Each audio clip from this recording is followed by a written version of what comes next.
होगा वही जो लिखा हुआ है, क्या ये सच है? मैं बहुत सारे लोगों को देखता हूँ कि जी वो घड़ी का कलर बदलेंगे तो अब किस्मत बदलेगी। ब्रह्मा ने जब आपकी किस्मत अगर लिखी हुई होगी तो उसके पास घड़ी नहीं थी तब। Mind can perceive anything without any reason also. अगर वो खराब चीज़ों को परसीव कर सकता है श्वेता, तो फिर वो अच्छी चीज़ों को भी तो परसीव कर सकता है। बिल्कुल कर सकता है। जो भी डर आपके पास है वो है नहीं, वो डर माना हुआ है, बनाया हुआ है। ओवरनाइट 4th स्टेज के कैंसर को लोगों ने ठीक कर लिया बगैर मेडिसिन के। महिलाओं को देखता हूँ, राम सर मेरे से कोई गलती हो गई है, मैं उसके अपराध में जी रही हूँ, मुझे ऐसा नहीं करना चाहिए था। मैं हमेशा ये कहता हूँ कि तुम एक बेवकूफ़ी की वर्ल्ड में जी रही हो।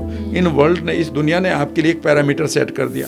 अगर तुम ऐसे हो तो तुम्हें अच्छा बोला जाएगा, ऐसे नहीं हो तो तुम्हें खराब बोला जाएगा। मैंने भी से कहीं पढ़ा था कि जो भंवरा होता है ना, साइंटिफिकली वो उड़ नहीं सकता क्योंकि उसका वेट ज़्यादा होता है, उसके विंग्स बहुत छोटे छोटे होते हैं, लेकिन भंवरे को पता ही नहीं वो तो उड़ा जा रहा है। आप लोगों के शब्दों से तय की गई सेल्फ इमेज को ढो रहे हो जिसे आप लाइक नहीं करते। आज मैंने लाखों लोगों को मजबूर कर दिया या मोटिवेट कर दिया कि वो अपनी आत्महत्या ना करें।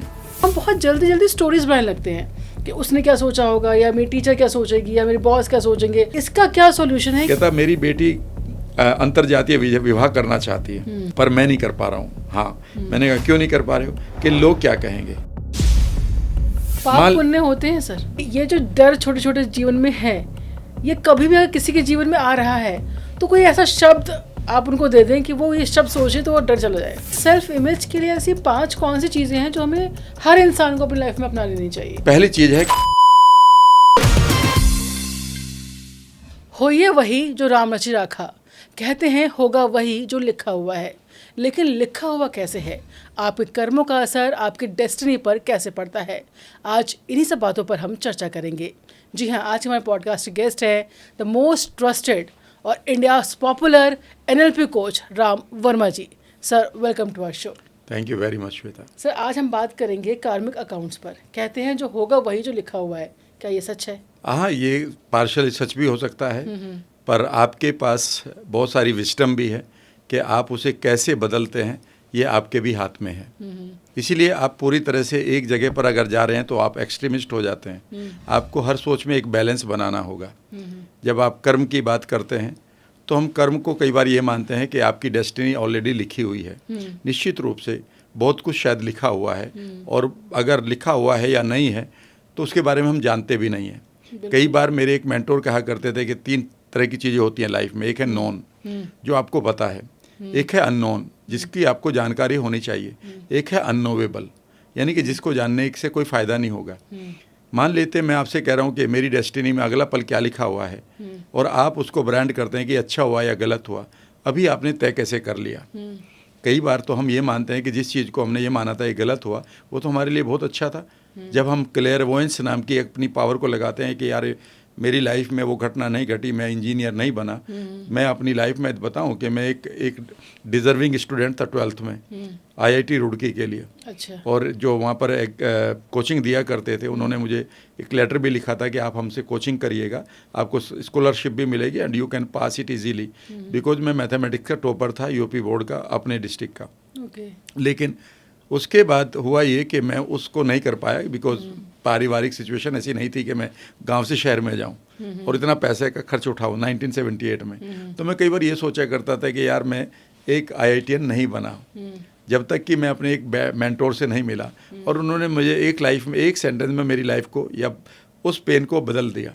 उन्होंने कहा कि आप जिस काम को कर रहे हैं जल्दी ही देख लेना, उसी इंस्टीट्यूट का कोई ना कोई पता चला कि प्रोफेसर आपके सामने बैठा, आपसे एंग्जाइटी ठीक करवा रहा, अपने फोबिया को ठीक करवा रहा। And you won't believe in the very next workshop one lady was making notes. मैंने कहा मैम आप कौन है, कहाँ से आई है, बहुत सारा पढ़ रही है। उन्होंने कहा मैं प्रोफेसर एट रुड़की यूनिवर्सिटी। तो my saying to is very simple, जिन चीज़ों को आप बहुत जल्दी बाजी कर देते हैं, ये तय करते हुए कि ये आपके लिए गलत हुआ है या अच्छा हुआ है, बेसिकली उसे आप डेस्टिनी मान लेते हैं। वो तो एक पड़ाव है लाइफ का। अभी रेस कहाँ ख़त्म हुई है, तो अभी कोई भी डर नहीं पालना चाहिए इस तरह से। हाँ, मान लेते मेरा हाथ कट गया तो कहेंगे भाई ये तुम्हारा प्रारब्ध है, आपकी नौकरी छूट गई तो ये आपका प्रारब्ध है, ठीक है ना, आपका कोई अच्छा रिश्ता बना नहीं पाए आप तो आप कहेंगे ये आपका प्रारब्ध है, आपका कहीं लॉस हो गया तो आप कहेंगे ये आपका प्रारब्ध है। फिर हमें लगता है कि ये प्रारब्ध जो हमारे हाथ में नहीं है, और फिर हम अपने आप को विक्टिम मानने लगते हैं। और ऐसे में बहुत सारे लोगों की एक तरह से, अदरवाइज मत लीजिएगा, दुकान चलने लगती है कि वो आपको नए उपाय बताएंगे इस प्रारब्ध को काटने के। याद रखिएगा, इस प्रारब्ध को काटने के बाहर है या नहीं है ये तो मैं नहीं जानता, लेकिन आपके सबकॉन्शियस के पास सारे के सारे टूल हैं। सबसे पहले आपको जानना होगा कि आपके कर्म 3 तरह के होते हैं। यह आपकी जानकारी क्लियर नहीं है। पहले कर्म है जिनको आप कहेंगे या कर्माज कहेंगे, वो है आपके संचित कर्मा। संचित का मतलब एक्यूमुलेटेड, ये कुछ और नहीं है, सिंपली आपकी मेमोरी है।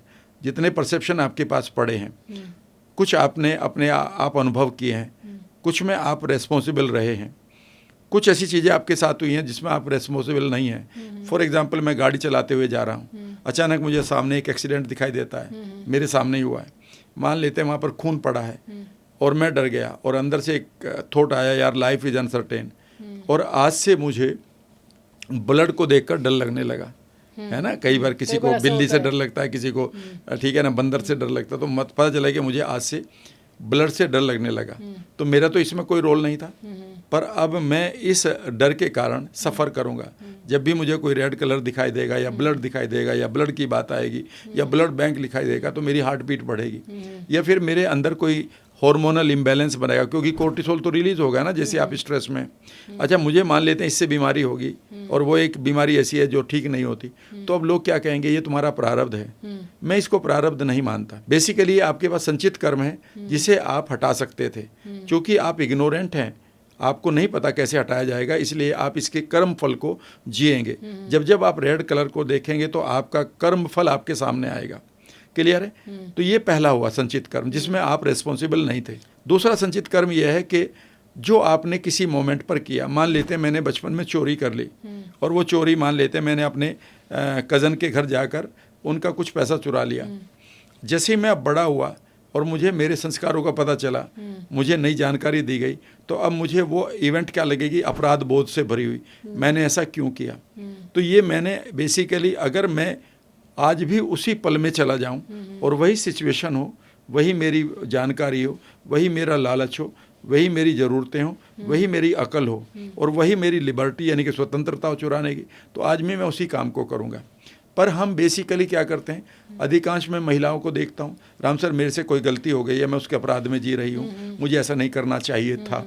मैं हमेशा ये कहता हूँ कि तुम एक बेवकूफ़ी की वर्ल्ड में जी रही हो। इन वर्ल्ड ने, इस दुनिया ने आपके लिए एक पैरामीटर सेट कर दिया, अगर तुम ऐसे हो तो तुम्हें अच्छा बोला जाएगा, ऐसे नहीं हो तो तुम्हें खराब बोला जाएगा। और ये पैरामीटर इन लोगों ने ही बनाए हैं, ठीक है ना। और इस पैरामीटर में अब आप सेट होने के लिए कोशिश कर रहे हो और इस कोशिश में कई बार आप अपनी सेल्फ इमेज को ही नेग्लेक्ट कर रहे हो, मार रहे हो। यह भी तो एक कर्म है। एनीवे, तो बेसिकली हम अपने पास्ट की कुछ एक चीज़ों को लेकर परेशान है कि मेरे साथ ये क्यों हुआ, मैं वहाँ से नौकरी से क्यों निकला गया, उसने मेरे साथ धोखा क्यों किया, ये मेरे साथ मेरी लाइफ में ये आदमी क्यों नहीं आया, ये महिला मेरी पत्नी या प्रेमिका क्यों नहीं बनी, ठीक है ना, इतना पैसा मेरे पास क्यों नहीं आया, मैं इसी बीमारी का क्यों पेशेंट हो गया। ये जो आपने अपना एक वर्ल्ड बना रखा है अपने नैरेटिव्स का, यह आपका दूसरा संचित कर्म है, ठीक है ना। तीसरा संचित कर्म यह है कि आपके पास कोई जेनेटिक एक्सप्रेशन आपकी मदर से आ गए, फादर से आ गए, ठीक है, और हमने ये मान लिया कि चूंकि ये जीन मेरी माँ के पास है तो ये मेरे पास भी होगी। जबकि जेनेटिक एक्सप्रेशन को जब आप पढ़ेंगे तो हमारे पास 99.9999% जीन सबके पास एक ही है, 23,680 वही जीन है। लेकिन गड़बड़ी होती है कि मान लेते हैं एक मदर है, वो प्रेगनेंसी में बड़ी स्ट्रेस में है, किसी कारण से फाइनेंशियल प्रॉब्लम है, पति के साथ रिश्ता अच्छा नहीं है, उसके सास ससुर धमका रहे हैं, या वो बीमारी की शिकार है, या फिर वो शराब ये गुटखा या ओवर ईटिंग कर रही है, तो उसका जीन एक्सप्रेशन बदल जाएगा। उस बदले हुए जीन एक्सप्रेशन में वो जब बच्चे को पैदा करेगी तो वो नेचुरली एक नई जीन के साथ या नए एक्सप्रेशन के साथ पैदा हो जाएगा। तो हम कहेंगे ये पुराने जन्मों का कर्म है। और हमें ऐसा लगेगा कि पुराने जन्म में मानो मैं बहुत बड़ा राक्षस था, सारे पाप मैंने ही किए हैं, सबका कत्ल मैंने ही किया है, ठीक है ना, और मुझे तो अब इसका फल भुगतना पड़ेगा। मैं एक ऐसे आदमी को जानता हूँ जिसको मैं मिला तो, और वो मेरे गांव का ही है, सीधा साधा आदमी है। मैंने उसकी एक बुरी हालत देखी, वो मेरे साथ पढ़ता था। अब मैंने एक दिन उसको कहा कि यार तुम्हें ये जो प्रॉब्लम तुम लाइफ में खींच रहे हो, इससे बाहर क्यों नहीं आ जाते। उन्होंने कहा नहीं तुम्हें नहीं पता, मेरे साथ कर्म फल है ये। मैंने कहा कौन से कर्मों का फल है। उन्होंने कहा कि तुम्हें नहीं पता, जब हम आप पढ़ते थे और मेरे ये एक एस्ट्रोलॉजर ने मुझे बताया है कि मैंने उस समय एक चिड़िया को पकड़ लिया था अचानक, और मैंने उसको ऐंठ कर मार दिया था, तो मेरा भी दम घुटकर ही मौत होगी, मुझे ये बताया गया। मैंने कहा ये आपने परसेप्शन बनाया या ये रियलिटी है। जितने लोगों ने हमारा सबके साथ ऐसा होता है, क्या ये सचमुच में ऐसा एक ऑब्जेक्टिव वर्ल्ड है? यह ऑब्जेक्टिव वर्ल्ड नहीं है, लेकिन आपने इस परसेप्शन को ले लिया, अभी भी आप जी रहे हैं तो दम घुट के ही जी रहे हैं, ठीक है ना, यानी कि अपने ऑप्शन को छोड़ दिया है। तो ये 3-4 तरह के हमारे पास संचित यानी कि अकुमुलेटेड कर्म है, यानी कि जिनको हम परसेप्शंस कहते हैं। ये परसेप्शन बेसिकली हमारे पास विजुअल्स में पड़े होते हैं कि मैं वहाँ गया था, मैंने उसके साथ ऐसा किया था और वो उस बेचारा बड़ा तंग हुआ था, आज मैं उसको जानता नहीं वो कहाँ है, और मैं उसके गिल्ट में जी रहा हूँ। अब ये गिल्ट जो है मेरे अंदर बड़ी हो रही है, ये मेरे अंदर पेन कर रही है, मेरे कोर्टिसोल को, मेरी नींद को खराब कर रही है, तो मुझे लगेगा कि मैं इसके कर्म फल को जी रहा हूँ। तो दूसरा कर्म होता है श्वेता, उसको हम कर्म फल कहते हैं, प्रारब्ध कहते हैं। और प्रारब्ध का मतलब है कि उन संचित कर्मों में से जो आपके साथ हुए हैं, कुछ कर्म ऐसे हैं जिनका अब आप फल भोगेंगे। उसी तरह से मान लेते हैं मुझे ब्लड से डर लगने लगा, ब्लड से डरते डरते मुझे यहाँ तक हालत आ गई कि मैं रात लाल कलर से भी डरने लगा, ठीक है ना, होता है ना कई बार, होता है, बिल्कुल होता है। तो अब मैं क्या कर रहा हूँ कि उस संचित कर्म में से इस कर्म को जी रहा हूँ। मुझे काले कपड़े से नहीं लग रहा, काला कपड़ा भी मैंने देखा होगा, लेकिन वो मेरे लिए गौण हो गए, वो मेरे लिए मीनिंगलेस हो गए। तो आपके पास लाखों करोड़ों मेमोरी हैं, उनमें से कुछ मेमोरी ऐसी है जिन्हें परसीव कर लिया आपके माइंड ने, डिलीट, डिस्टोर्ट, जनरलाइज करके कि ये खतरनाक है। और जब भी वो मेमोरी ट्रिगर होंगी, ठीक है ना, कहीं ये लिखा दिया कि ब्लड बैंक में चोरी हुई, तो अचानक मुझे ब्लड दिखाई देता है माइंड को, और मैं एकदम से अनकंफर्टेबल हो जाऊंगा। कई बार नहीं बताऊंगा लोगों को, पर अब मैं कहूँगा कि मुझे उन संचित कर्मों का फल मिल रहा है, यानी कि मैं उन्हें भुगत रहा हूँ, ठीक है ना, मेरा दम घुट रहा है मेरे, ठीक है, तो मैं कहूँगा ये मेरा प्रारब्ध हो चुका है। मैं आज आपको एक चीज़ बताना चाहता हूँ, इस प्रारब्ध के ऊपर लोगों को डराया जा रहा है। कभी आपकी कुंडली चेक करी जाती है, कभी आपके कर्म है, आप भुगतने ही पड़ेंगे। कोई आदमी कह रहा तुम्हारी घड़ी बदलूंगा अब मैं, कोई कहता है तुम्हारे नाम में एक ए जोड़ूंगा, ठीक है ना, ठीक है, अगर आपसे प्लेसिबो मिल रहा है तो करिएगा, मैं मना नहीं कर रहा हूँ मैं, ठीक है ना। मैं बहुत सारे लोगों को देखता हूँ कि जी वो घड़ी का कलर बदलेंगे तो अब किस्मत बदलेगी, तो किस्मत को और घड़ी का तो पता ही नहीं था। जब किस्मत बनी थी तो ब्रह्मा ने, जब आपकी किस्मत अगर लिखी भी होगी तो उसके पास घड़ी नहीं थी तब, ठीक है ना, या घड़ी का यही कलर होगा, तो जो भी है वो दूसरों का है, लेकिन किसी को आराम मिलता है तो मैं यही कहूँगा कि मैं क्षमा चाहता हूँ। उसने सोच लिया ना कि ये करने से उसको आराम मिलेगा, तो वो माइंड से बस वो तो प्लेसिबो इफेक्ट है। लेकिन जब हम प्रारब्ध की बात करते हैं, प्रारब्ध वो होता है जिसे आप टाल नहीं सकते। तो जब तक मैं उस संचित कर्म को माइंड से नहीं हटाऊंगा, रेड कलर को, तब तक मेरा प्रारब्ध होता रहेगा। और उसे ना हटाना बेसिकली मेरी इग्नोरेंस, मेरी अनभिज्ञता या मेरी बेवकूफ़ी या नासमझी और नादानी है, ठीक है ना। तो गड़बड़ ये होगी कि जितने भी हमने फल भुगत रहे हैं उन्हें हमने प्रारब्ध का नाम दे दिया। प्रारब्ध बेसिकली वो फल है आपका, या वो कर्म फल है जिसे आप नहीं बदल सकते, पर जिसे आप बदल सकते हैं वो प्रारब्ध नहीं रहा। फॉर एग्जाम्पल, मेरा हाथ कट गया, मेरा हाथ अब एक नहीं है, ये मेरा प्रारब्ध है। लेकिन इस प्रारब्ध से मुझे पेन भी रह सकता है और यहाँ से मैं प्लेजर में भी आ सकता हूँ अगले ही पल। पेन में ये रह सकता है कि तुम्हें नहीं जानते, मेरा हाथ कट गया श्वेता, तुम मेरी हेल्प नहीं कर रही हो, तुम तो मेरे जानने वाले हो, तुम मुझे पैसा दो, तुम मुझे सिंपैथी दो, मेरा हाथ कट गया ना, तो मैंने इस प्रारब्ध को प्रारब्ध बना लिया है। और मैं लोगों को कह रहा हूँ देखो मैं कर्म फल को जी रहा हूँ, मेरा एक हाथ नहीं है, लेकिन अगले दिन से मैं एक काम भी तो कर सकता हूँ कि मैं अपने हाथ को ट्रेंड करना सीख सकता हूँ, और मैं एक ऐसा यूनिक पर्सन बन सकता हूँ कि देखो मैंने जीवन की ऊंचाइयों को छू लिया और मेरे पास एक हाथ नहीं है। ऐसे के एग्जाम्पल्स आए भी हैं सामने, एग्जाम्पल है, और यही कहानी मेरी पूरी दुनिया सुन सकती है, और ये दुनिया इसी कहानी से मुझसे रिलेट करेगी कि यार एक आदमी का एक हाथ कट गया और वो कहाँ से कहाँ पहुँच गया, ठीक है ना। अब ये प्रारब्ध आपका कौन सा है, पेन वाला है कि गेन वाला है, तो आप कहेंगे तो लाभ हो गया। तो इसका मतलब ये है कि ये प्रारब्ध तब तक आपका प्रारब्ध था जिसे आप नहीं बदल सकते थे। हाँ, आपका हाथ अभी भी नहीं है, ये प्रारब्ध है, लेकिन इस प्रारब्ध इस एक्शन के पेन को आप कभी भी बदल सकते हैं, ये आपके हाथ में है। गड़बड़ ये है कि इसे बदलने के लिए हमें तीसरे कर्म के बारे में नहीं पढ़ाया जाता। क्या है वो सर? तो तीसरा कर्म बेसिकली उसे हम क्रियामाण कहते हैं। क्रियामाण कर्म का मतलब यह है कि आप अपने संचित कर्मों को और अपने प्रारब्ध के सभी मीनिंग को नए तरीके से बदलना शुरू करें।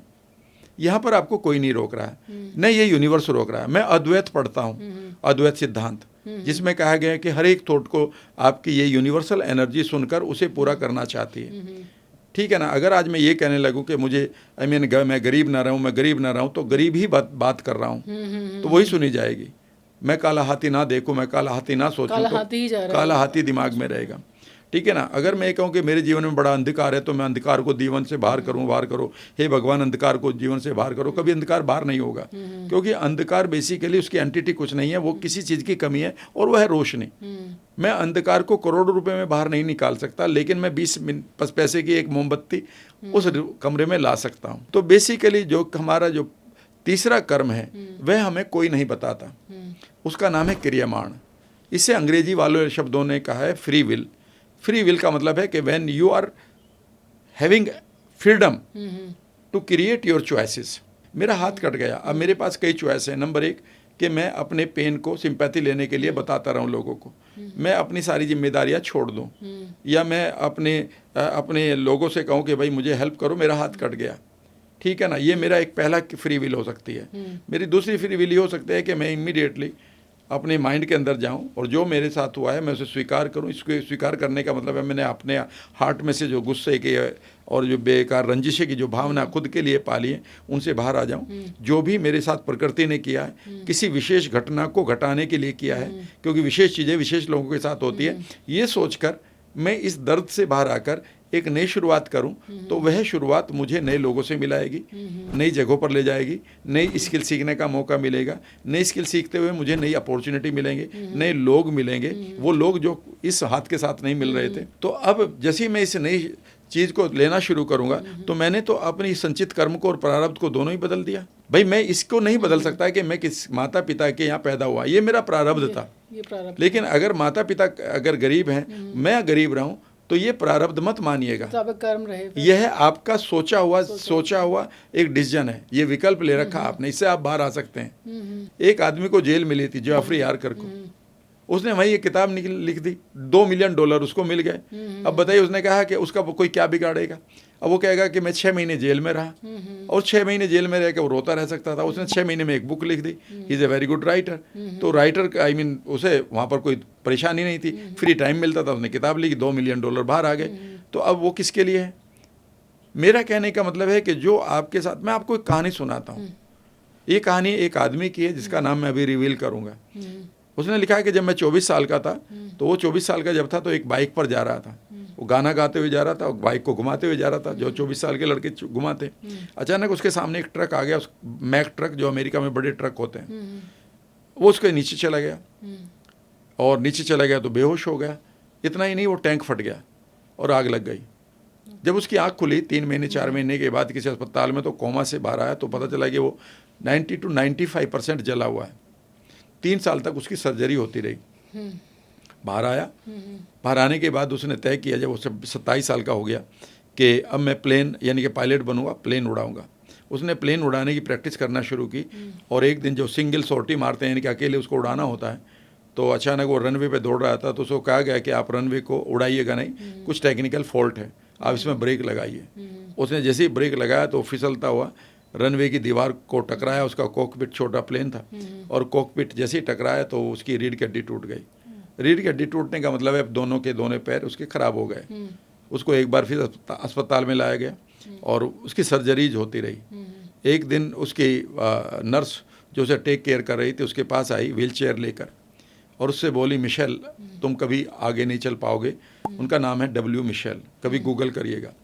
तुम कभी खड़े नहीं हो पाओगे, और तुम्हारे लिए व्हील चेयर आ चुकी है, और तुम्हें अब यहाँ से जाना होगा। और ये कहकर वो एक तरफ मुंह करके रोने लगी।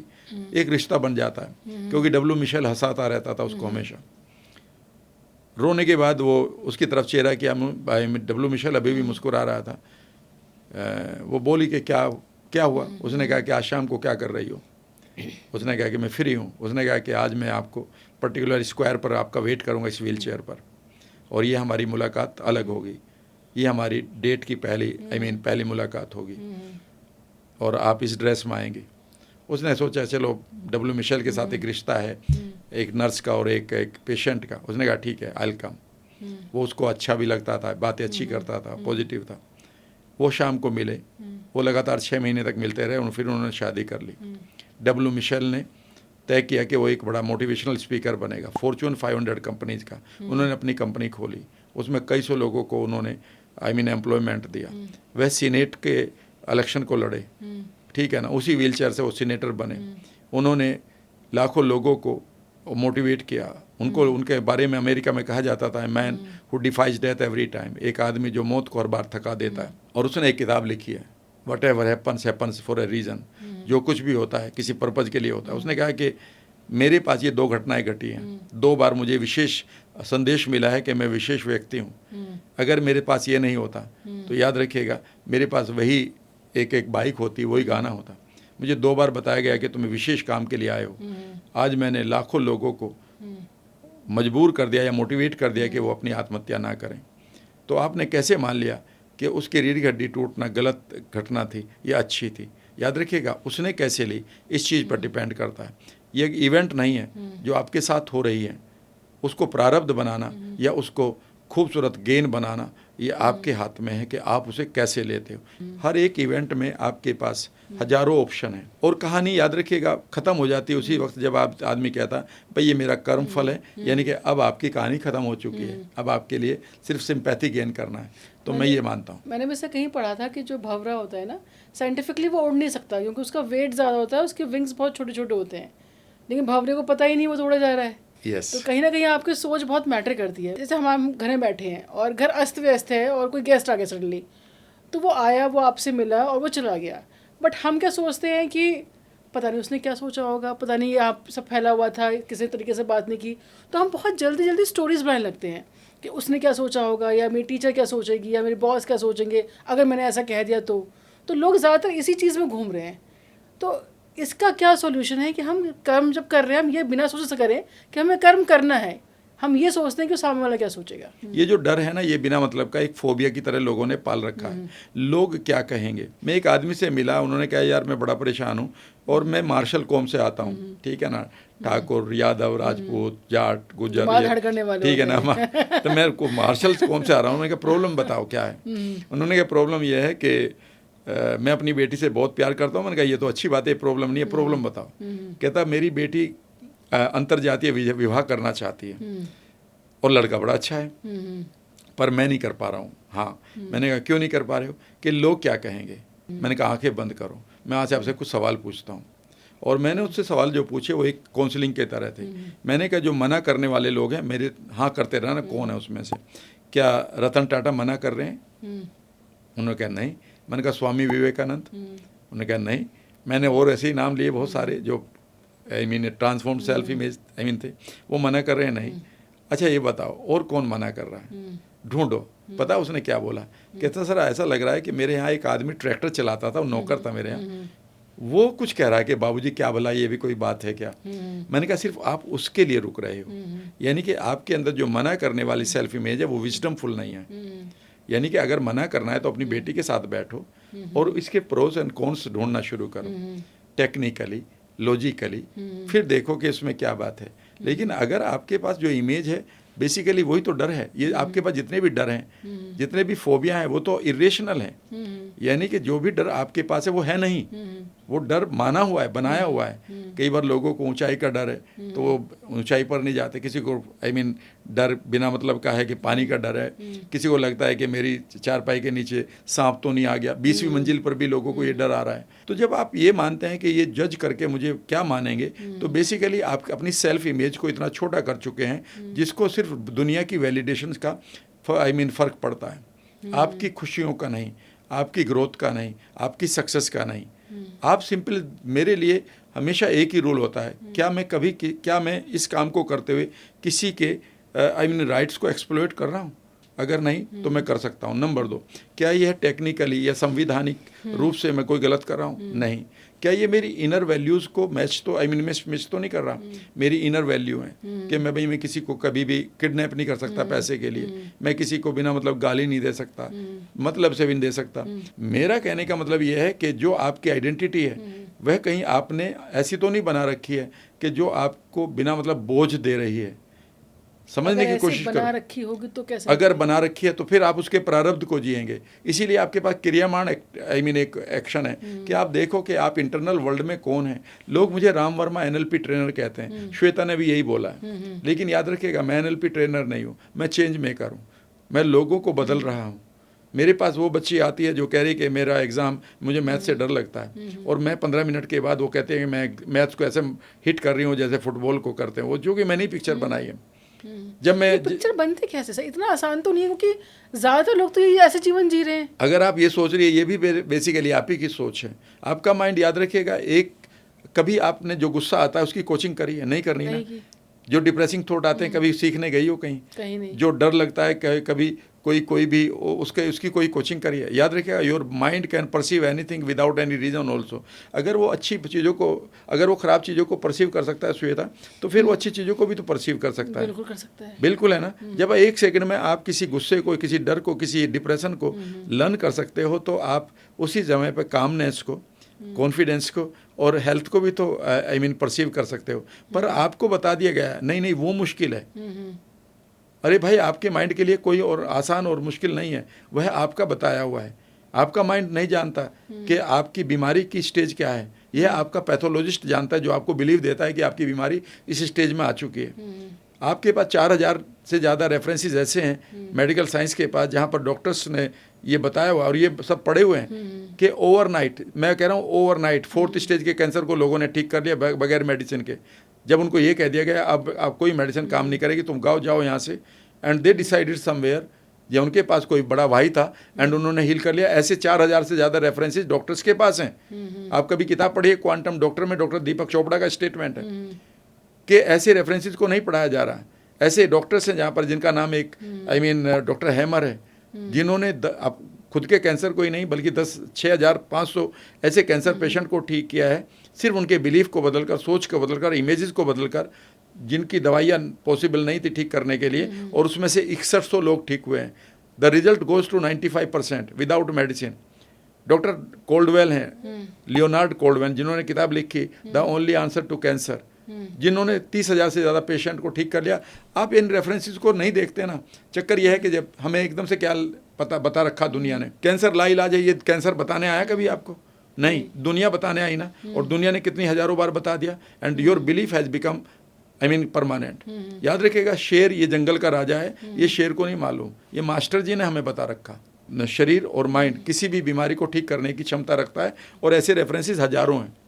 पर जब हम किसी भी बिलीफ को ले लेते हैं, ये बेसिकली हमारा संचित कर्म और हमारे प्रारब्ध बन जाते हैं। फिर हम उसको तोड़ नहीं पाते या तोड़ने की शुरुआत नहीं करते। ये हमारा क्रियामान कर्म है। और जो कहते हैं ऐसा कि जो किया है वो तो भुगतना पड़ेगा, तो ये सारी बातें क्या बेकार हैं? सचमुच में अगर ऐसा होता है तो आप अपने चारों तरफ दूसरी जगह पर देखिएगा, जिस काम को करने के लिए आप मना कर रहे हैं, किसी चीज़ की हत्या करने के लिए, दूसरा आदमी खा रहा है उसको करके, और वो आपसे ज़्यादा खुश है और ज़्यादा उम्र जी रहा है। एक दिन जिएगा, और एक दिन का आपका भी नहीं पता कि कल आपका भी एक्सीडेंट कहीं हो जाए। तो ये जो बेसिकली हमने मैं ये नहीं कह रहा हूँ कि आपको ऐसा करना है। सवाल यह है कि जो अपराध बोध और डर आप लेकर जी रहे हैं, वही आपका प्रारब्ध बन चुका है। बेसिकली तुम अगर गलत करोगे तो तुम्हारे साथ गलत होगा। बिल्कुल, वो गलत होना शुरू हो चुका है, क्योंकि आप अपने वैल्यूज़ के अगेंस्ट अगर जा रहे हैं। भाई, एक आदमी कहता है कि मैं अगर इस काम को करूंगा तो ये पाप है, दूसरा आदमी उसे कह रहा है मैं इससे भी ज़्यादा कर तो मेरे लिए पाप नहीं है। तो जो मान रहा है पाप, वो तो भुगत रहा है ना इस समय से। एक आदमी कहता है कि भाई अगर मैं अपनी पत्नी को धोखा दूंगा तो ये गलत बात है, दूसरी शादी नहीं करूंगा। दूसरी जगह पर वो कोई आदमी 2 भी कर सकता है, 3 भी कर सकता है, 4 भी कर सकता है, कहीं 5 भी कर रहे हैं। तो अगर ये ऑब्जेक्टिव होता तो सबके लिए होता। इसका मतलब है जितना भी आपका कर्म फल है वो सब्जेक्टिव है, यानी कि वो आप मान रहे हैं इसलिए आप सफ़र कर रहे हैं। और आपके किसी भी बात की आपने गिल्ट ले ली है, वो तो गिल्ट आपको परेशान करेगी। मान लेते हैं मुझे एक वैल्यू दी गई है कि तुम इस बिरादरी के हो, इस जाति के हो, ये तुम्हारा जेंडर है, और ये हमारे परिवार की वैल्यूज़ हैं कि तुम ये नहीं कर सकते या कर सकते। ठीक है ना, ये मेरे माइंड में घुसा दिया गया। लेकिन जो मेरी ज़रूरतें हैं, मेरी भूख है, मेरी बॉडी की ज़रूरतें हैं, वो मेरे धर्म को नहीं जानती। वह अपने साइकिल को जानती है। वो भूख आएगी, वो डिमांड आएगी। अब याद रखेगा, मैं 2 जगह बटा हुआ हूँ। मेरा माइंड के अंदर क्या वैल्यू डाली गई है, you can't do it, and मेरी बॉडी क्या मांग रही है, 60 trillion cells with mind, you have to do it. और याद रखिएगा, अब मेरे अंदर एक अंतर्द्वंद चल रहा है। मैं किसी भी पल को जीऊँ, मैं अपने आप को मार रहा हूँ।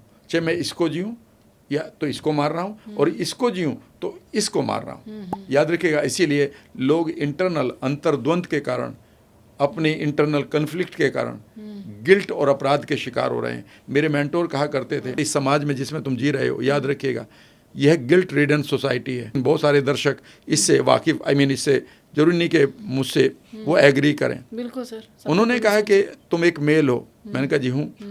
उन्होंने बताइए कि जब जो आपको सेक्स की लस्ट है कब से शुरू हो जाती है? मैंने कहा 13 साल से, 14 पे तो पीक पर आ जाती है। And when are you permitted? मैंने कहा आफ्टर मैरिज। मैरिज कब हुई? मैंने कहा 26 में। कितने साल हो गए? मैंने कहा 12-13 साल। उन्होंने कहा 13 साल में आप किसको मार रहे थे? एक लस्ट को। हाँ, वो लस्ट कौन थी? वो तुम्हारी सेल्फ इमेज थी, जिसे तुम्हें रोजाना समझाना था और कई बार उसको मारना था। ठीक है ना, क्योंकि दूसरी वैल्यू को आपको जीना था। अगर नहीं जियोगे तो सोसाइटी तुम्हें बाहर निकाल देगी। ठीक है ना, तो इसका मतलब है कि तुम 14 साल तक या 13 साल तक खुद को ही दबाते रहे। Will you agree with me? मैंने कहा बिल्कुल, ये तो बात सच है। उन्होंने कहा तो इतने दिन में तो एक सजा आजीवन कारावास कितने दिन में पूरा हो जाता है? मैंने कहा 14 साल में। कहते हैं आप काट के आए हो। उन्होंने कहा एक बात बताओ, एक दिन आपका मन करता है शराब पीने का और एक मन कर रहा है नहीं पियो, क्योंकि अगली सुबह जब आपको गिल्ट आती है, फिर मन करता है पियो, एक कह रहा मत पियो। अब आप विल पावर से इस समाज को दिखाने के लिए क्या कहते हैं, आज मैंने शराब नहीं पी, विल पावर से मैं विनर हूँ। और ये समाज आपको जवाब देगा, रिवार्ड देगा, अरे तुम बहुत अच्छे हो, आज तुमने शराब नहीं पी। मैं यहाँ ये नहीं कह रहा हूँ कि शराब पीनी है, आज मैं इंटरनल वर्ल्ड समझा रहा हूँ। तो जब इंटरनल वर्ल्ड में ये मेरे अंदर ये आ रहा है कि आज मुझे शराब पीनी है, सिगरेट पीनी है, या मुझे ये काम करना है, कोई भी काम करना है, और एक थॉट कह रहा है ये तुम नहीं कर सकते। ठीक है ना, इसमें से अब मैं विल पावर से कह रहा हूँ कि मैं आज शराब नहीं पी तो मैं विजेता हूँ, और सारी दुनिया आपको क्या देगी? रिवार्ड देगी बाहरी वर्ल्ड में। लेकिन मैं आपसे कहता हूँ, जिस आदमी को तुमने मारा है आज रात विल पावर से, वो कौन था? आप खुद थे ना। समझ गए ना? यानी कि आपने खुद को मारकर खुद को इनाम दे रहे हो ना आप।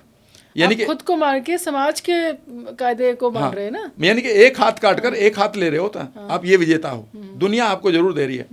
और मैं अचानक चौंका अपने, मैंने कहा सर मैं तो माथे में हाथ मारूंगा, तुम क्या कह रहे हो? ये तो हम रोज करते हैं, हर जगह कर रहे हैं, हर कोई कर रहा है, हर कोई कर रहा है। उन्होंने कहा तो फिर आप विल पावर से एक पार्ट को जो मारा है वो क्या कोई रामलाल था? वो तुम ही तो थे। तो मैंने कहा फिर हम क्या करें, शराब पीऊं? नहीं, उन्होंने कहा होलनेस को जियो। होलनेस का मतलब है एक रूपता, यानी कि दोनों पार्ट एक साथ करें, वही इंटीग्रेशन है।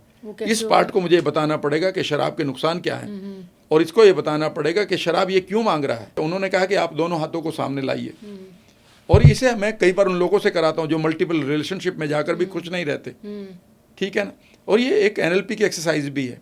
तो मैंने उनसे कहा कि जो पार्ट यहाँ ये कह रहा है कि सिगरेट पियो, शराब पियो, ठीक है ना, मल्टीपल रिलेशनशिप में जाओ, ड्रग्स लो, ठीक है ना, इससे पूछो ये ऐसा क्यों कर रहा है।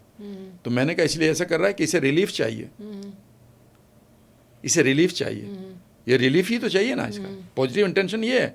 और ये जो मना कर रहा है ये क्या कह रहा है? ये मैंने कहा ये कह रहा है कि तुम्हें हेल्थ चाहिए, तो ये रिलीफ देना चाह रहा है, ये हेल्थ देना चाह रहा है। दोनों पार्ट आपके काम कर रहे हैं। इसका बिहेवियर गलत है। बेसिकली हम बिहेवियर से लड़ रहे हैं, इंटेंशन तो ओके है।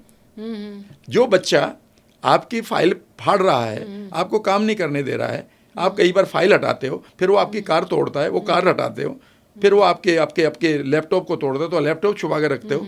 पर कभी आपने सोचा उसकी इंटेंशन क्या है? उसकी इंटेंशन है कि वो आपके साथ कनेक्ट होना चाह रहा है। तो यानी कि इंटेंशन नहीं पकड़ी, आप बिहेवियर पे लड़ रहे हो। तो मैंने कहा ये तो बिहेवियर की लड़ाई चल रही है। ये मुझे रिलीफ देना चाह रहा है और ये मुझे हेल्थ, दोनों तो मुझे चाहिए। उन्होंने कहा तो दोनों को साथ लाओ, इस पार्ट से कहो इससे बात करें आंखें बंद करके, और इससे कहो कि तुम मुझे रिलीफ देना चाहते हो, थैंक यू वेरी मच, पर मुझे हेल्थ भी तो चाहिए। और इससे कहो कि तुम मुझे हेल्थ दे रहे हो पर मुझे रिलीफ भी तो चाहिए। और इमेजिन करो कि दोनों पार्ट एक दूसरे को हेल्प कर रहे हैं, और इन दोनों को एक होते हुए देखो, और एक पार्ट पैदा करो अपनी सेल्फ इमेज के रूप में, जिसके पास रिलीफ भी है और हेल्थ भी है, और इसको लंबा सांस लेके इंटीग्रेट करो। अब जब भी तुम्हें रिलीफ चाहिए होगा वो हेल्थ को सामने रखेगा। या तो आप शराब नहीं पिएंगे, या फिर आप शराब को इतनी क्वांटिटी पिएंगे कि वो आपकी हेल्थ ना खराब करे और रिश्ते खराब ना करें, जहाँ आपका रिलीफ खत्म ना हो। कई बार वो कहता है कि मैं 5 साल तक एक रिलेशनशिप में रही हूँ, वो नार्सिस्ट था, वो सैडिस्ट था, उसने मुझे बहुत तंग किया, मुझे रिलीफ चाहिए जीने के लिए। तो वो याद रखेगा, वो जब बीमार पड़ी हुई है, वो बीमार नहीं है, उस समय बेसिकली वो इतना स्ट्रेस हो चुकी है कि वो है बीमारी लेकर पड़ी, उसे रिलीफ चाहिए उस बीमारी के परे।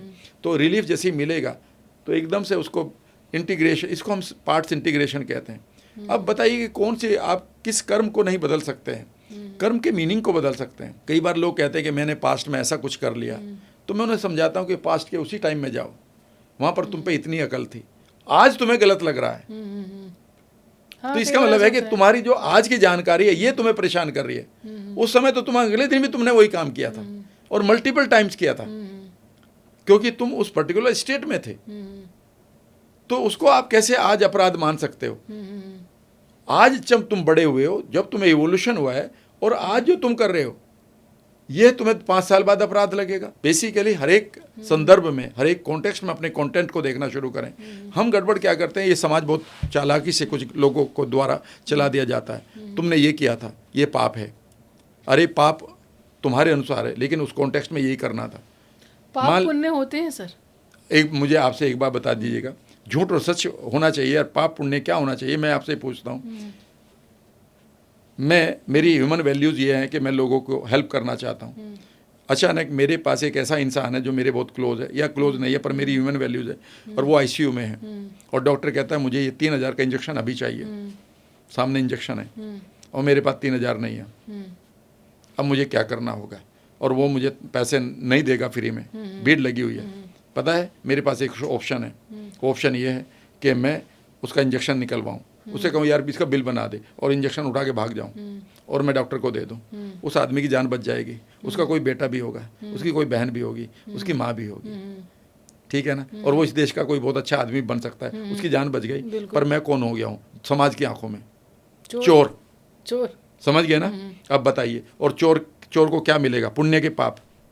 इस संदर्भ में तो पुण्य मिलना चाहिए। आप यार दुनिया के संदर्भ में पाप मिलना इसका मतलब है कि संदर्भ जो है हर एक आदमी का अलग है। मैं ये कहूँगा ये यूनिवर्सल ट्रूथ है, या ये आपका जनरलाइज्ड ट्रूथ है। फॉर एग्जाम्पल श्वेता, समझने की कोशिश करिएगा, पृथ्वी अपनी धुरी पर घूमती है, ये यूनिवर्सल ट्रूथ है। ये मेरे जेंडर में भी, आपके जेंडर में भी, आपके गाँव में भी, मेरे गाँव में भी। हमें जीने के लिए ऑक्सीजन चाहिए। ये तुम्हारे लिए भी, मेरे लिए भी, अफ्रीकन के लिए भी है, पाकिस्तानी के लिए भी है, बांग्लादेश के लिए भी है, श्रीलंकन के लिए भी, ठीक है ना? 2 और 2 4 है, मेरे लिए भी, अमेरिकन के लिए भी, सबके लिए है। इन्हें हम यूनिवर्सल ट्रूथ कहते हैं। इन पर हमारी कभी कोई लड़ाई नहीं होती, कभी पत्नी पत्नी के बीच में, बाप बेटे के बीच में इन यूनिवर्सल फैक्ट के ऊपर लड़ाई नहीं होती। इसके अलावा जितने भी आपके फैक्ट हैं वो आपके यूनिवर्सल ट्रूथ नहीं है, वो आपके बनाए हुए हैं, वो आपकी सोच के हैं, वो आपके संदर्भों के हैं, वो आपके रेफरेंसेस के हैं। चोरी करना पाप है इस सिचुएशन में। बताइए, अगर वो 2 बच्चों का बाप है और वो बच्चियां छोटी छोटी हैं, जिसका बाप है और उसको बच के मिल गया बाप, ये मैंने पाप किया कि पुण्य किया?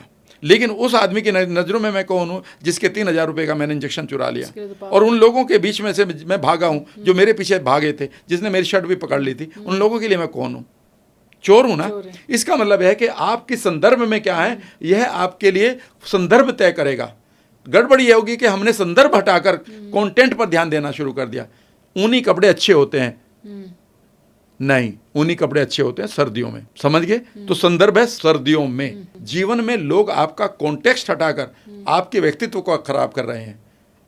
वो मुझे नहीं देख रहे कि मैं किस परेशानी में हूँ। जब विवेकानंद का मैं एक किताब पढ़ रहा था, एट द एज ऑफ 18-19, उन्होंने लिखा था कि जब कोई आदमी चोरी कर रहा हो तो कभी उसे अपनी नज़रों से मत उसकी ब्रांडिंग करिए। ये उसका मकसद ये था, ठीक है ना? हो सकता है इस सिचुएशन में आप मर्डर कर देते। इसलिए उन्होंने कहा था कि दूसरों के कर्मों को अपनी आंखों से जब देख रहे हो तो आप देख ही नहीं सकते, क्योंकि आपका विजन इतना है, और इस छोटे से विजन से आप ब्रांडिंग कर रहे हो चीज़ों को। अरे भाई, सभी तो ये कर रहे हैं, और तो यही तो गड़बड़ हो रही है। तो आप बेसिकली अपने जो विचार आ रहे हैं उनके प्रारब्ध को जी रहे हो, उसके प्रारब्ध को जी रहे हो। आप एक बच्ची को कैसे कह सकते हैं कि वो प्यार में पड़ गई, उसने गलत कर दिया? बिल्कुल इस कॉन्टेक्स्ट में गलत कर दिया कि उसके माँ बाप परेशान है, उसका करियर खत्म हो गया, ठीक है ना? वो गलत था, उसको मैंने फंस जाए। लेकिन कभी आपने सोचा है कि जब वो ग्रो कर रही है तो उसके अंदर जो हार्मोन आ रहे हैं उसे हैंडल करने के लिए सोसाइटी ने उसे कभी आप बताई, कोई क्लास दी है? कोई क्लास नहीं दी। जिम्मेदारी उसकी है। यानी कि कॉन्टेक्स्ट आप उसका हटा रहे हैं। आप कह रहे हैं कि जो भी कॉन्टेंट करेगा हम उसको एक नया कॉन्टेक्स्ट दे देंगे, ये गलत है बेटा, ये बेटी होकर गलत किया। अरे भाई, बेटी होकर गलत करा तो कितनी बार उसको पढ़ाया गया, कितनी बार उसको वो हग मिला है मम्मी की तरफ से, कितनी बार उसके अकेलेपन को आपने पढ़ा है? तो यानी कि आप बेसिकली जो आदमी है ना, कभी आप 4th एग्रीमेंट किताब पढ़िएगा, वो रुइज मोइगल की किताब है, उसकी 5 किताबें हैं, 5 पढ़िएगा, आप अंदर से निखर जाएंगे। उन्होंने कहा है कि जीवन में याद रखिएगा, जो भी नैरेटिव आपको दिए जाते हैं इस सोसाइटी में, वो इसलिए दिए जाते हैं ताकि आप सोसाइटी के लिए उनके संदर्भों में, उनके कॉन्टेक्स्ट में, उनकी सिचुएशन में जीने के लिए आप परफेक्ट बने।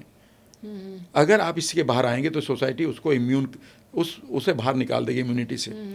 वो शायद ठीक भी है, क्योंकि अगर हम सभी क्रांतिकारी हो जाएंगे तो सामाजिक ताने बाने टूट जाएंगे, ठीक है ना।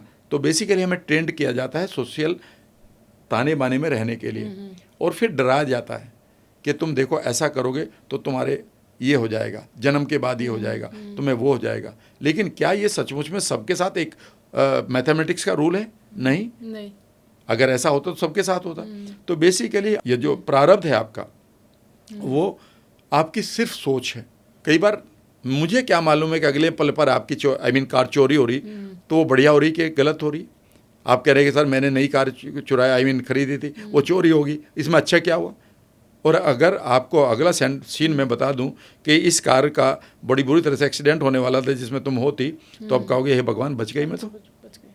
समझ गए ना मेरी बात? उस लड़की ने तो चिल्लाई थी ना, वो अहमदाबाद के एयरपोर्ट पर जिसकी फ्लाइट मिस हुई थी उस दिन खूब देर तक, कि मेरे 5 ही तो मिनट लेट हूँ, मुझे अंदर जाना है तो मुझे जाना है, मुझे अंदर जाना है तो मुझे जाना है।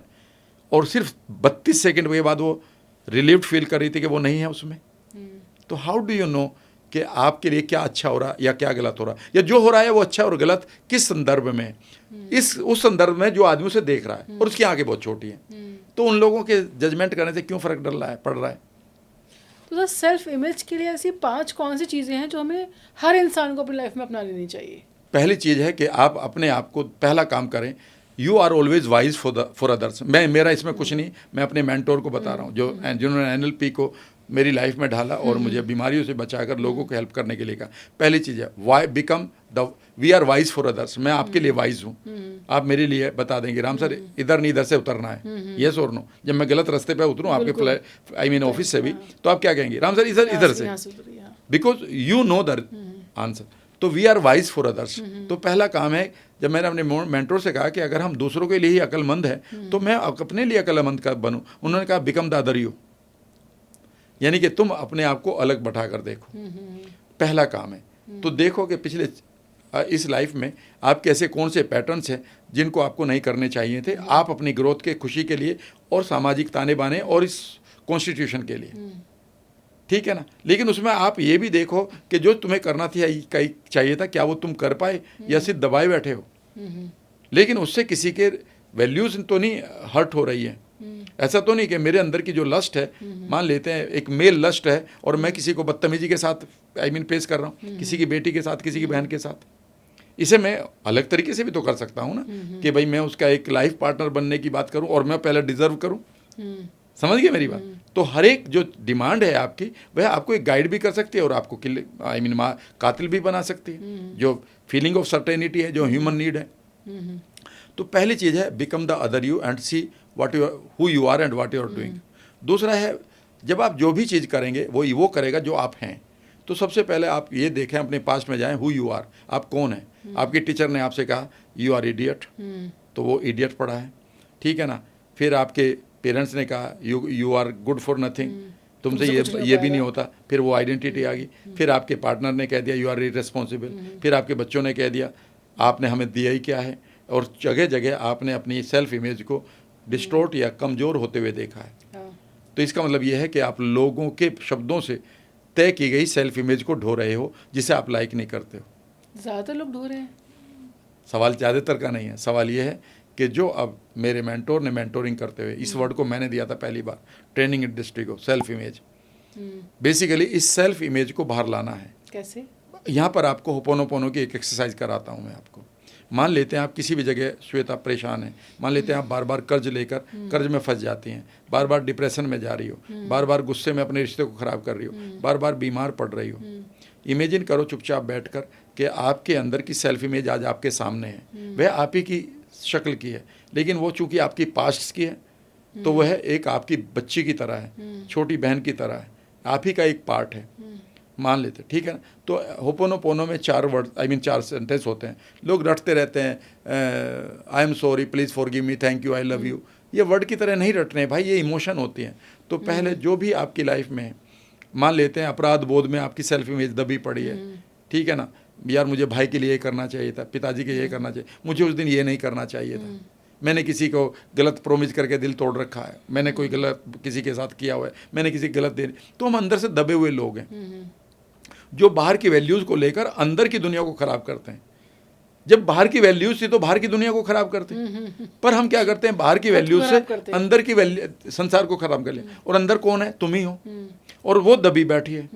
तो यहाँ पर दूसरा तीसरा काम जो भी है वो ये करना है कि आज उस सेल्फ इमेज के पास जाओ, या वो बहुत सारी इमेजेस हैं जो आपसे नाराज़ हैं, और उनसे मधुर आवाज़ में सेल्फ डिस्कशन करो, कम्युनिकेशन करो। उनसे कहो कि तुम मेरा पार्ट हो, और तुम आज बीमार पड़ी हो, या कर्ज में दबी पड़ी हो, या डिप्रेशन में हो, या अपराध बोध को जी रही हो, या बीमारी को झेल रही हो, या रूमेटॉइड आर्थराइटिस को झेल रही हो, या अपने किसी एंग्जाइटी को झेल रही हो, इसकी जिम्मेदार मैं हूँ। इसलिए मैं हूँ क्योंकि मैंने उस समय, जब तुम इन चीज़ों को परसीव कर रही थी, मैंने उस समय अपनी अज्ञानता के कारण, इग्नोरेंस के कारण तुम्हें ऐसा करने के लिए छोड़ दिया था। जबकि मैं उस समय लोगों के सामने खड़ी हो सकती थी, बात कर सकती थी, चिल्ला सकती थी। एक लड़की ने मुझसे कहा कि राम सर, जब मेरा रिश्ता हुआ मुझे वो लड़का पसंद नहीं आया, लेकिन मैं उस समय अगर चिल्ला देती या मुझे अच्छा ही नहीं लगता तो मेरी जान बच जाती ना।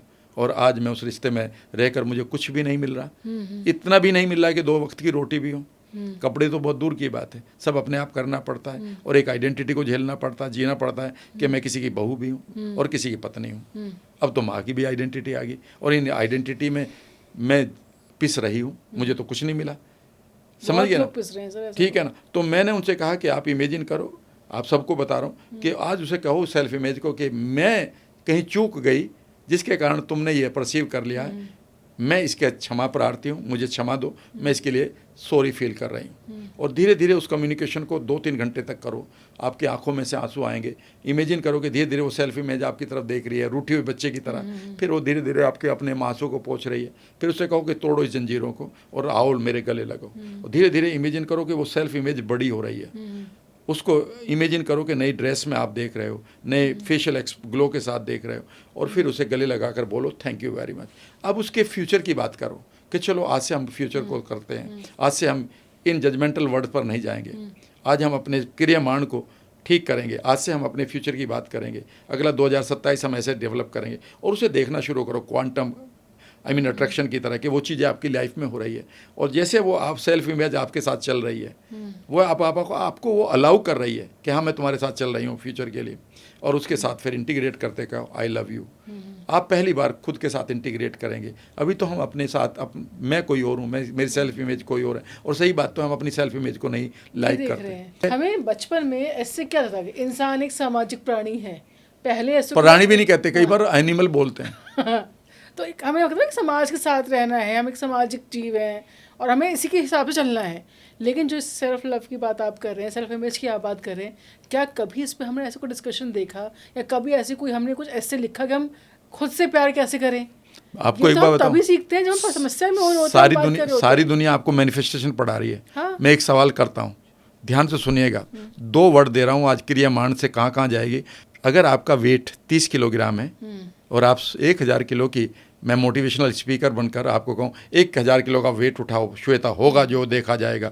उठा लोगे 30 किलो की रहकर? नहीं उठेगा ना 1000 का। और उठा भी लिया तो हड्डियाँ तो ख़राब हो ही गई आपकी, तो समझ ली स्पाइन तो जीवन के लिए। तो अगर आपको 1000 किलो का वजन उठाना है तो आपको क्या करना होगा? पहले अपने आप को 600 किलोग्राम का तो बनाना होगा ना। तो याद रखिएगा, जीवन में मोटिवेशन काम नहीं करता, ट्रांसफॉर्मेशन काम करता है। अगला वर्ड बता रहा हूँ, जब भी आप मैनिफेस्टेशन करने की कोशिश करें, मान लेते हैं मैं एक लड़का हूँ, मेल तो हुई, और मैं एक लड़की को चाहता हूँ, और मैं लोगों के जो सो कॉल्ड ट्रेनर हैं वही उनके अनुसार क्या है कि लिखो इसे रोजाना, I am getting this girl, I am getting this, I am attracting this girl, I am attracting this girl. मेरा अगला सवाल होता है, एक लड़के ने कहा sir I am want to attract a soulmate and it is this girl. मेरा अगला सवाल था, तुम उसे अट्रैक्ट करना चाहते हो? ये बात यस सर। क्या वो तुम्हें तरफ अट्रैक्ट होना चाहती है? अगर हो रही है तो फिर मेरे पास क्यों खड़े हो, शादी कर लो। तो उसने कहा नहीं होना चाहती। तभी तो आप अट्रैक्ट कर रहे हो ना कि वो नहीं होना चाहती। हाँ, और मैंने कहा ऐसे में जब वो नहीं होना चाहते और तुम अट्रैक्ट करना चाहते हो, ये लॉ ऑफ अट्रैक्शन है या लॉ ऑफ मैनिपुलेशन है? मैनिपुलेशन। समझ गई? याद रखिएगा, 99.9 100% लॉ ऑफ अट्रैक्शन करने वाले लोग लॉ ऑफ मैनिपुलेशन में है। तो उन्होंने कहा सर ये तो सारा गेम खत्म हो गया, फिर मैं क्या करूं? मैंने कहा यहाँ पर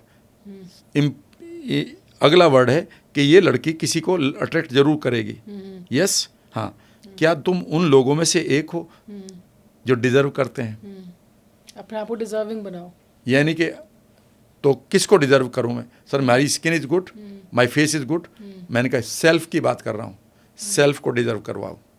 और सेल्फ तुम्हारे एक्शन से एक सबटल मैसेज भेजेगी, सूक्ष्म संदेश भेजेगी कि वो तुम्हें लाइक करेगी। और तुम्हें भी लाइक नहीं करती तो तब तक तुम इसको भी पीछे छोड़ जाओगे, तुम्हारा गोल और बड़ा हो चुका होगा। जिस कार को तुम चाहते हो ना कि अट्रैक्ट करो, वो कार ऑलरेडी खड़ी है, इंतजार कर रही है कि उसको कोई क्लाइंट मिल जाए।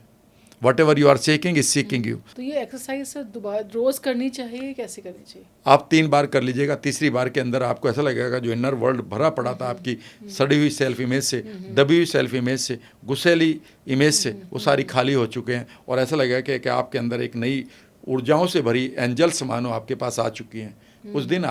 उस दिन आप डिसाइड करेंगे कि क्या अच्छा है क्या गलत है। नहीं तो आपकी दबी हुई सेल्फ इमेज पर दुनिया डिसाइड करेगी क्या अच्छा है और क्या गलत है। तो सेल्फ इमेज आपकी कितनी बड़ी है वही आप अट्रैक्ट करोगे। और वो लिबरेट कर ही नहीं है और सब मैनिफेस्ट कर रहे हैं।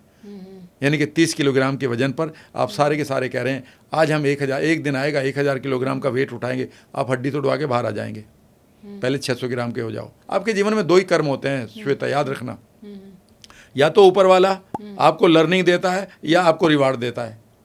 ये 2 ही कर्म होते हैं आपके साथ। जो 2 ही चीज़ें हो रही हैं दुनिया में, या तो लर्निंग है या रिवार्ड है। जब आपने लर्निंग को पेन से ले लिया, लर्निंग को किस्मत के साथ खराब लक जोड़ लिया, जब आपने लर्निंग को मुसीबत मान ली, तब आपने इन कर्मों के साथ बंद कर अपने रिवार्ड को ख़त्म कर दिया और प्रारब्ध को ले लिया।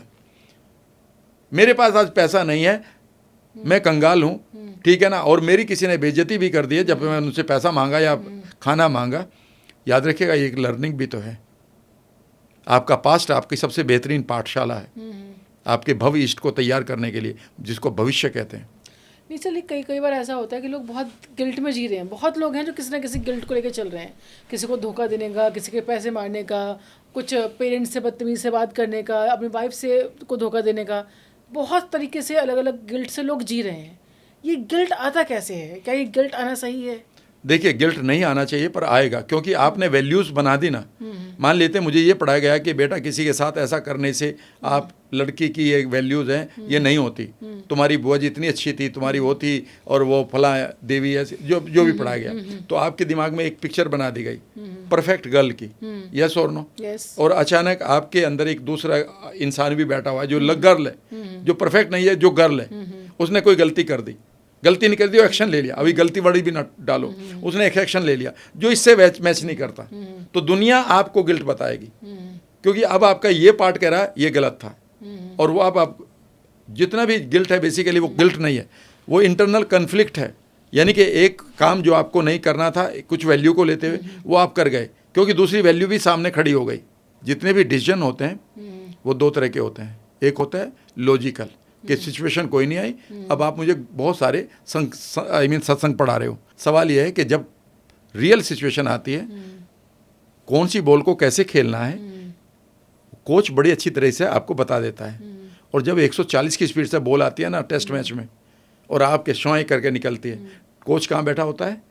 पवेलियन में। आपको खेलना होता है। सो जो भी डिसीजन है वो समयक होता है, जिसमें समय प्रधान होता है। उस समय पर क्या डिमांड है। इसीलिए जो नेतृत्व है वो लीडरशिप नहीं है।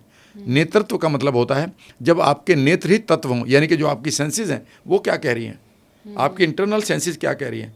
यहाँ पर ये काम कर दो, अश्वत्थामा मर गया, ठीक है ना, अगला वर्ड शंख की आवाज़ में दब गया। समझ गए मेरी बात? हाँ। इसीलिए क्या सही है क्या गलत है, यह आपके इनर विजडम और बाहर की वैल्यूज़ की कन्फ्लिक्ट का नतीजा है। अश्वत्थामा मर गया, इसका गिल्ट तो युधिष्ठिर को रहा था ना कि उसने गलत बोला। अब ये उसकी वैल्यूज़ में था, तो वो तो उसे गिल्ट रहा ना जीवन भर, वो उसकी गिल्ट थी, बस वही गिल्ट थी। तो हम गिल्ट को ही तो जीते हैं। We are guilt ridden society. तो हमें गिल्ट रिडन ना हो इसके लिए आप अपनी वैल्यूज़ का निर्धारण दोबारा करें कि ये दुनिया की निर्धारण है, ये मेरा निर्धारण है। जिस दुनिया में रह रहे हैं कहीं ना कहीं उसका जो निर्धारण है वो आप पे हावी तो होता है। भाई इतनी सी अकल है तो मैं आपको चौथी चीज़ बता रहा हूँ। एक ज़िंदगी है और एक ज़िंदगी के रूल्स इवेंट हैं। आप इवेंट को जी रहे हैं, जीना पड़ेगा। उस इवेंट को जीने के बाद आप ज़िंदगी को जी लें। हम क्या कर रहे हैं कि मेरे साथ ये ऐसा हुआ था, वह इवेंट परमानेंट कर दी, अब आप लाइफ को भूल गए। आपके पास लाइफ की वैल्यूज़ हैं कि मेरे लिए क्या इंपॉर्टेंट है, लाइफ के मूल्य हैं, जीवन के मूल्य हैं, लेकिन जीवन अलग है। तो इसका मतलब है कि आप लाइफ वैल्यूज़ को अलग रखें थोड़ी देर के लिए और लाइफ को जी लें। गड़बड़ ये है कि आपने एक लाइफ वैल्यू को लिया, उसी को जी रहे हो। तीसरा है लाइफ एंड लाइफ रोल्स। आप एक आई मीन हो सकता है कि आप एक डिफरेंट रोल भी, आप एक बेटी हैं, ये आपका एक रोल है, ठीक है ना। आप एक बहन हो सकती हैं, पत्नी हो सकती हैं, माँ हो सकती हैं, बहू हो सकती हैं, एक एम्प्लॉयर हो सकती हैं। ये सारी आपकी आइडेंटिटी है। लेकिन इस एक ही आइडेंटिटी में अगर जी गई, ठीक है ना, ये आइडेंटिटी का मतलब है कि किस रोल को मैं कैसे निभाऊं। उसके परे आप एक जीवन भी है, आप भी एक लाइफ भी है। तो आइडेंटिटी के परे भी एक लाइफ है।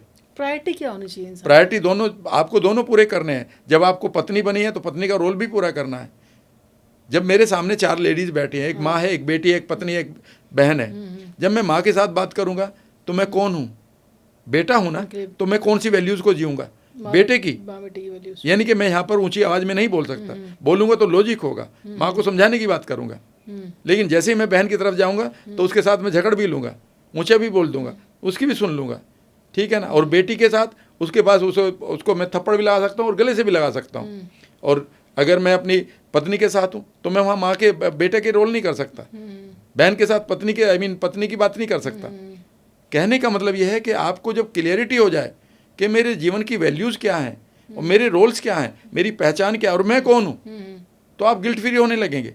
बट सर ये बैलेंस ही तो नहीं बनता लोगों के जीवन में, सारी समस्या ही तो ये बैलेंस बनाना है। बेसिकली यहीं पर तो गड़बड़ हो रही है। आप अगर मैं लोगों से कहूँ कि इंटरनल वर्ल्ड को झांकते भी कितना है, कोई नहीं। फिर बीमार, जब बीमार होते हैं, जब डिप्रेशन होते हैं, फिर कहते हैं इनकी गोली दे दो। हाँ। अरे कुछ भी नहीं है इंटरनल।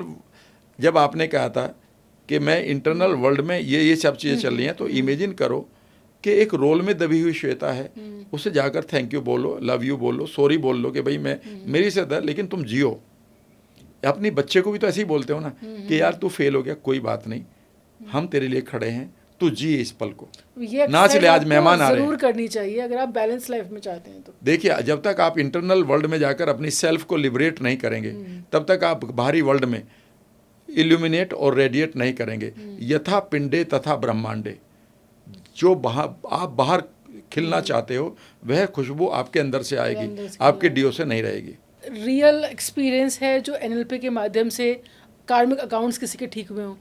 देखिए, कार्मिक अकाउंट के जो प्रारब्ध हैं वो है एंग्जाइटी और बीमारियां, वो है डर और आपका डिप्रेसिंग थॉट, वो है ओसीडी और आपके एडिक्शंस, समझ गए।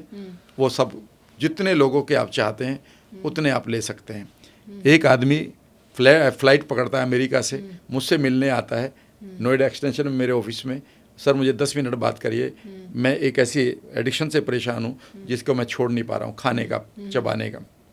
ये मेरी वैल्यू के अगेंस्ट है। मैं एक लीडर हूँ, यानी कि मैं एक बड़ी कंपनी चलाता हूँ और आप मेरी हेल्प कर दीजिए। मैंने कहा मैं कर दूँगा। वो यहाँ से फ़्लाइट वापस पकड़ता है और अमेरिका जाता है, यानी कि he just came to India to meet me. हम उसको 10 काउंसलिंग बुक करते हैं। मेरी काउंसलिंग जो पर्सनल काउंसलिंग है वो रेयर होती है, कॉस्टली भी होती है, टू बी वेरी फ्रैंक, ठीक है ना। तो मैंने उसकी 10 काउंसलिंग बुक करी कि मैं इसमें आपको निकाल दूंगा। दूसरी काउंसलिंग के बाद वो कहने लगा, राम सर अब मुझे सिर्फ आपसे बातें करनी मज़ा आ रहा है। आज तक करीब 1.5 साल हो गया। उसने कहा कि मेरी फीलिंग ही नहीं आती, मैंने कुछ नहीं करा। एक सेल्फ इमेज जो दबी पड़ी थी, समझ गए, सेल्फ इमेज जो दबी पड़ी थी, जो उस बिहेवियर को कर रही थी, मैंने उसे लिबरेट कराया। उसे कहा जियो, इसको गले लगाओ, 15-20 बार इस सेल्फ इमेज को, इतना करा। उसने सेल्फ इमेज को, जैसे ही वो सेल्फ इमेज बदली, उसकी वैल्यूज़ में आता ही नहीं था बेकार की चीज़ों को खाना, उसकी वैल्यू में आता था जीवन में आगे बढ़ना। याद रखिएगा, जैसे आप किसी की भी वैल्यू सिस्टम को बदल देते हैं वह अलग हो जाता है आदमी। जब तक आप एक बेटी थी, आपकी वैल्यूज़ डिफरेंट थी, फिर आप पत्नी बनते हैं एक महिला, तो वैल्यू अलग हो जाती है। और जिस दिन माँ बनती है डिफरेंट वैल्यू बन जाती है। वो जीवन के वैल्यूज़ जो हैं वो उनके साथ। खुद के लिए कैसी वैल्यू होनी चाहिए सर अपनी? याद रखिएगा, आपके हर एक वैल्यू का आपको पता होना चाहिए, इन जीवन के मूल्यों का, और ये बदलने वाली होती हैं। हाँ, कई बार लोग कहते हैं वैल्यूज़ नहीं बदलती। याद रखिएगा, ट्रांसफॉर्म होती रहती है। आज मेरे लिए इंपॉर्टेंट है कि मैं मेहनत करूँ, पैसा कमाऊँ। जब पैसा कमा लिया तो मेरे लिए इंपॉर्टेंट हो जाता है कि अपने लिए समय भी निकालूँ। ये मेरी वैल्यूज़ में आ गया। तो वैल्यूज़ को हमेशा हम एक्सपेंड करते रहते हैं। लेकिन कई बात है हमें इन वैल्यूज़ की हायरार्की का पता भी नहीं होता। ये हमें क्लासरूम में पढ़ाया नहीं जाता। ट्रेनिंग इसकी लोग लेना नहीं चाहते, वो सोचते हैं इसके ऊपर क्यों पैसे देंगे, हम तो उतने की नई शर्ट खरीद लेंगे या समोसे खा लेंगे। याद रखिएगा, मेरे मेंटोर एक ही बात कहा करते थे, जब तेरे पास लास्ट 100 रुपये बच जाएँ और भूख लग रही हो तो ढाबे की तरफ मत जाना, किताबों की जो दुकान है उसकी तरफ जाना, 100 रुपये की किताब खरीद लेना कोई, वो ज़िंदगी भर लोग आपको खाना खिलाते रहेंगे। तो वैल्यू थी नॉलेज को गेन करना और उसे अप्लाई करना। छोटे बच्चों का कार्मिक अकाउंट भी होता है ऐसा कुछ? देखिए, निश्चित रूप से मैं ये कह सकता हूँ कि जो माँ ने गलतियाँ करी हैं, पेरेंट्स ने अपने जीन को ख़राब किया है, वो कार्मिक अकाउंट हो सकता है। माँ उस दिन मान लेते हैं ठंड से AC चल रहा है और माँ की आंख लग गई, उसे तो आ रहा है मज़ा सोने में, लेकिन बच्चे की स्किन बहुत नाजुक थी और उसकी फीलिंग जो ठंडी हवा की थी, अचानक उसकी इम्यूनिटी खराब रिएक्टिव हो गई और उस बच्चे को ऑटो इम्यून डिजीज़ हो गई। तो हम कहेंगे कि बच्चे का कार्मिक अकाउंट है। ये कार्मिक अकाउंट कुछ भी कह लीजिएगा, ये मात्र एक इवेंट थी जो उसके अंदर चली गई है। सर, सच, झूठ, पाप, पुण्य, ये सब कुछ नहीं होता। ये आपका सोच है। चिकन खाना, ठीक है ना, ये पाप है, आपके लिए हो सकता है, ठीक है ना, और दूसरे लोग रोजाना इसकी ट्रीट करते हैं। मैंने आपके लिए ये गिल्ट हो सकती है, दूसरे के लिए नहीं। आप इस पर घंटों लो, मुझे बता सकते हैं कि ये क्यों पाप है, और दूसरा आदमी घंटों तक इसका मज़ा ले सकता है। अब ये मुझसे मत पूछिएगा आपके लिए क्या है। याद रखिएगा, आपके जीवन के मूल्यों का निर्धारण जितना सिंपल और क्लियर होगा, उतना ही आप ज़्यादा उड़ेंगे। ये जो डर छोटे छोटे जीवन में है, ये कभी भी अगर किसी के जीवन में आ रहा है तो कोई ऐसा शब्द आप उनको दे दें कि वो ये शब्द सोचे तो वो डर चला जाए। ऐसा कुछ नहीं है। याद रखिए, डर एक बहुत अच्छा फ्रेंड होता है। अगर आपको तैरना नहीं आता और पानी सामने है तो आप कहेंगे डर के आगे जीत है। नहीं, डर के आगे मौत है। तो डर जो रियल है उससे वो हमेशा आपका मित्र है, और जो बाकी डर है वो आपका परसीव्ड है। उसे करके देखिएगा, वहाँ नहीं है। लेकिन छोटे छोटे डर कि वो क्या कहेगा, ये ऐसा हो गया तो कितनी बार तो कुछ हो ही नहीं रहा, तो फिर ये आपकी डरी हुई सेल्फ इमेज है। ये सेल्फ इमेज पे काम करना जरूरी है। बस सिंपल। सर, पॉडकास्ट में आए, बहुत बहुत शुक्रिया। उम्मीद करेंगे फिर आपको बुलाया, फिर एक नए टॉपिक पे बात करें, क्योंकि जितना बात कर रहे हैं उतनी ही नॉलेज हमें मिल रही है और नई इन्फॉर्मेशन भी मिल रही है। Sir, thank you so much, और होपफुली हम जल्दी दोबारा से एक पॉडकास्ट करें। Thank you.